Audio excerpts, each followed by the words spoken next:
Моторын тосоо хэрхэн шалгах вэ? Энэ тун энгийн. Та хөдлөхдөө эсвэл хол замд явахдаа моторынхон тосыг байнга шалгаж байгаарай.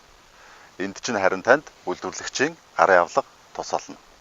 Гарын авлаган дээр хэрхэн шалгах, хизээ шалгах, ямар байх тухай тодорхой заасан байдаг. Ингээд моторын тосоо шалгацгаая. Ингийн тулд та машинаа тэгж гадаргуу дээр байрлуулсан байх ёстой. Мөн мотор хөдөлгүүр унтраастай байх ёстой. Тосны шүбээ үзье.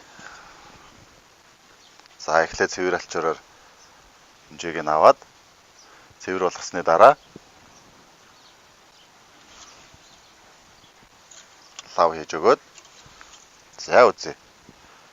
За дээд зураас буюу доод зураас ихэнх машин дээр зарим дээр нь F буюу L гэсэн бичиг үсгүүд байдаг. За яг тосны төвшин хэвийн байх хэмжээ нь бол энэ хоёрын голд байх ёстой.